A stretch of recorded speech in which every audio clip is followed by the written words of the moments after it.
akwai abokina wato shi Isa Feruskan Presido kenan shine ya kira ni ya ce min in gwada auditioning ma wannan karakta din kuma tun a lokacin ya min bayani akan cewa karakta ne wanda da yawan mutane sun sa min ido.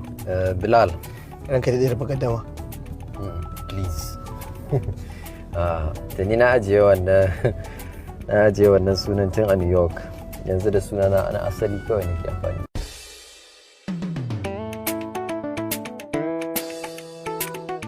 Sunana Adam Garba, ni professional actor and filmmaker ne, wato jarumi na Nollywood da Kannywood. Tarihi kuma to bari da gade ya zan iya sa a Jos aka haife ni.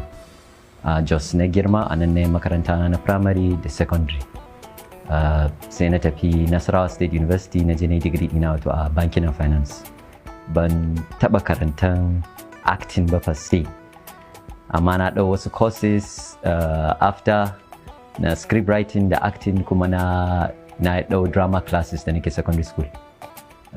Tun da nake yaro, tun da nake ɗan ina ga shekara bai wuce 4 ko 5 ba ma, I've always remembered being an actor.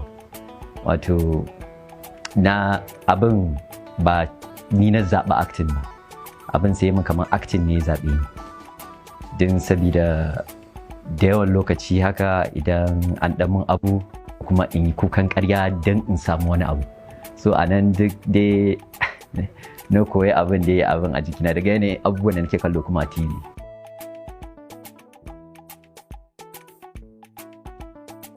Wannan kuma shine dai story din za ce, sabida tun da na taso ban da connection kwata-kwata da komai na industry. Sai can this is like in 2018 akwai kanina wanda yake ce min to yana yawan ganin mutane suna shiga cikin abin nan ana zuwa auditions da abubuwa, me yasa ban taba gwadawa ba, kuma akwai wani gashi nan ya taso kuma a Jos din yake din saboda a lokacin ma ana Jos, sai ce min ko zan je in gwada. To sai na ce to shikenan, sai ya nuna min wannan din, so shine dai fim din da yau aka sani as Voiceless. Da na je wurin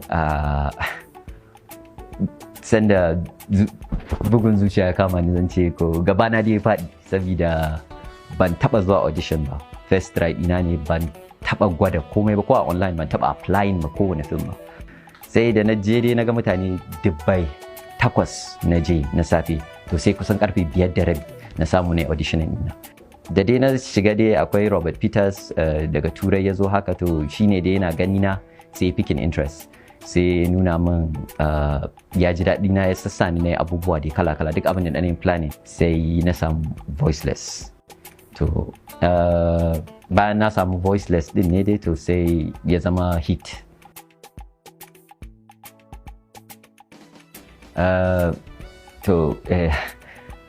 Gaskiya dai ban taɓa sha'awan ba per se, sai daga baya. Din first film ɗin da na yi ana first series ne, shine aikin da na fara yi na just recently ma last year I think, shine wanda kuka sani da kwana 90, wanda Salisu Balarabe shi director film ɗin kenan ya kira ni a waya ya min bayani akan yanayin ya ga wani short film ɗina wato a YouTube, kuma na birge shi sosai kuma yana son in zo in gwada mai wani role. To haka shine na je na gwada kuma ya amince da role din, ya karba role din, kuma shine dai abin da shiga da ni kenan. Amma sai second one din shine Labarina.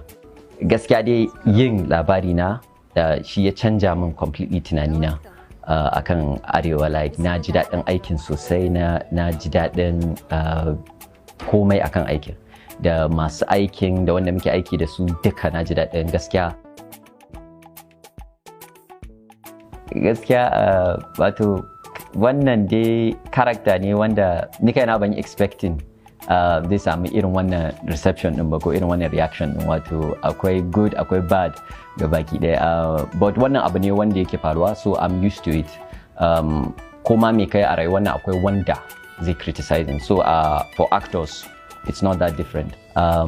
Yanayin inda na samu karakter ma kaman akwai abokina wato shi Isa Feruskan Presido kenan, shine kira ni ya ce min in gwada auditioning ma wannan karakta din, kuma tun a lokacin ya mun bayani akan cewa karakta ne wanda da yawan mutane sun sa mai ido, wanda yana da babban importance to the story a yanayin wannan, so yace sai mun zo a shirye a haka ne auditioning, kuma har I was fortunate and privileged na samu karaktan. Wato abin da zan ce shine dai ma wanda har yanzu suke da wannan reservations din akan karaktan, ku yi trust in the process.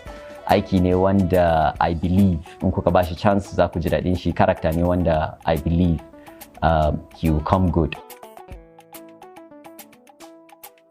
Suna da yawa inda batun tauraro ne a The Mentors, amma wanda dai zan ce na taso ina kallon shi, ina bin kariyan shi wato da ayyukan da ya duka shine wato Sani Ma'azu.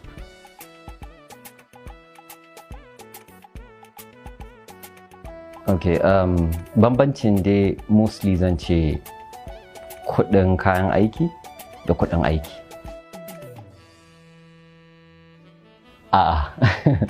Ban da aure, amma like everyone, insha Allah soon. Abincinmu na ƙasa, native food ɗinmu, it's what does it for me gaskiya, like shinkafa, tuwo, miyan ganye, doya, sakwara, duk favorite foods ina ne. Amma if I had to pick akan abinci ɗaya, zan ɗan yi possibly snack in ce ko dankalin turawa da catfish is my personal favorite.